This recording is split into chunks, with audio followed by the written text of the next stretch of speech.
자, 우리 상담 선생님들 중에는 초심자들도 많이 계시잖아요. 초심자. 일단 이 돌봄의 과정을 우리가 들어가는데, 초심자만의 스트레스가 또 뭐가 있는지 좀 한번 살펴볼 필요가 있거든요. 이 초심자의 스트레스는요, 결국 우리가 해야 되는 일은 인간 상호작용의 모호함과 복잡함 속으로 들어가는 거거든요. 그 사람의 인생 드라마를 우리가 같이 지켜보는 거라서. 우리의 일은 인간을 아주 가까이에서 접촉하는 것이라고 할 수 있어요. 또 두 번째는요, 안내지도가 없이 찾아가는 거죠. 어떻게 진행될지 이번 시간에 좋은 상담을 했다고 생각했는데 다음 주 회기가 됐을 때 내담자가 좋은 상태로 돌아오지 않을 수도 있거든요. 우리는 정확하지 않은 안내지도를 가지고 찾아가는 겁니다. 초심자는 불안한 상태에서 수업에서 배운 몇 가지 그냥 정확하지 않은 짧은 지식을 가지고 상담을 하러 들어가게 돼요. 이 과정에서 초심자는 그래서 긍정적인 멘토가 있으면 큰 도움이 됩니다. 좋은 멘토는 이 초심자에게 불확실성을 통과하면서 길을 찾아가는 과정을 가르쳐 줘요. 그래서 초심자가 발전하기 위한 최적의 조건은 멘토에 의해서 만들어진 버텨주는 환경을 갖추는 것. 힘들지만 그래도 그 자리에 있어주는 거를 멘토가 가르쳐 주시는 거예요. 그리고 초심자의 내면과 외부에 존재하는 부정적인 힘으로부터 멘토는 초심자를 안심시키고 그 초심자의 고율성과 창의성을 발휘하도록 도와주는 겁니다. 우리 초심자의 또 스트레스는 내가 최선을 다했을 때 이 내담자가 빨리 좋아지지 않을까 하는 과도한 기대를 갖는 게 또 스트레스가 되기도 해요. 그래서 기대가 깨질 때마다 초심자는 충격을 받고 스트레스를 느끼기도 하죠. 그리고 현실적인 기대를 갖는 것이 기대를 그래서 낮출 수 있게 되거든요. 우리 정서적 경계를 한번 생각해 볼게요. 우리 사람과 사람 사이에는 안전한 울타리, 경계선을 갖고 있는 게 서로를 더 안전하게 만드는데요. 우리 삼투압이라고 들어보신 적 있죠? 삼투압.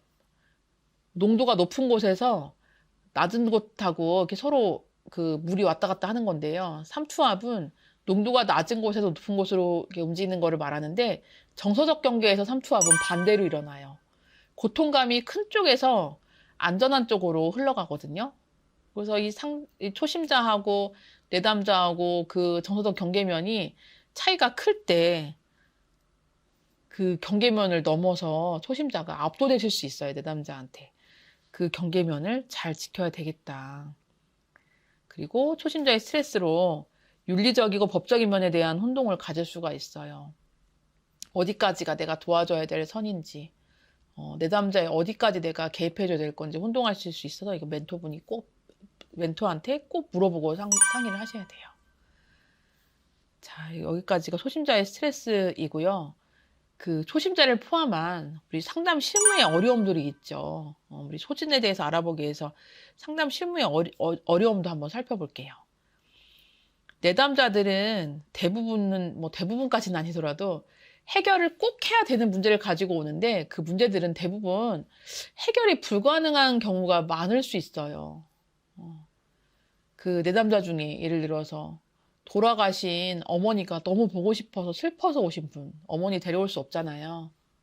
그리고 갑자기 경제적인 어려움이 생겨서 스트레스가 크신 내담자라고 한다면은 그 경제적인 어려움을 대신해 줄 수 없잖아요. 우리가 대부분은 그렇게 해결이 불가능하나 해결을 꼭 해야 되는 문제를 가지고 와서 실무적인 어려움을 우리가 겪을 수 있습니다. 그리고 우리는 그 내담자들은 우등생이 아니죠. 네, 모두 다 상담에 적극적이고 동기를 갖고 있는 게 아니에요. 그리고 어떤 경우는 내담자들은 이 상담을 통해서 상태가 좋아지면 국가 지원을 받고 있는 도움들이 끊길 수가 있거든요. 그래서 좋아지기 싫은 내담자들이 생길 수도 있어요. 그리고 내담자와 상담자는 서로 준비도가 다를 수 있어요. 내담자는 그냥 이렇게 한번 행동을 해볼까 말까 그냥 생각하는 단계인데 상담자는 내담자한테 실천해보라고 이렇게 좀 강력하게 요구할 수도 있거든요. 준비도가 달라서 생기는 실무의 어려움이 있을 수 있습니다. 그리고 내담자들은 종종 자신의 부정적인 감정을 상담자에게 투사해요. 사실은 자기 내면의 문제인데 상담자의 문제라고 막 여기면서 상담자를 좀 힘들게 할 수가 있어요. 그런 실무에 어려움이 생길 수가 있고, 내담자들은 상담자가 제공하는 것보다 더 광범위한 서비스를 요구할 수도 있어요. 사실은 뭐 학습 도우미가 필요한 고등학생인데 상담자는 학습 도우미가 돼줄 수는 없잖아요. 뭐 그런 걸 요구해서 지원해 줄 수 없는 경우, 이런 경우가 있을 수 있어요. 그리고 우리 상담자들은 도움 주기에 항상 충분한 상태로 있을 수 없거든요. 내가 뭐 어느 지역 담당자인데 그 지역의 내담자가 여성이고 나는 남성이다. 근데 그 여성 내담자는 여성 상담자를 원하는데 그 지역 담당자는 남성인 나라서 적절한 도움을 못 줄 수도 있거든요. 네, 이건 나의 문제가 아니죠. 이런 여러 가지 실무적인 어려움들이 있을 수 있으세요.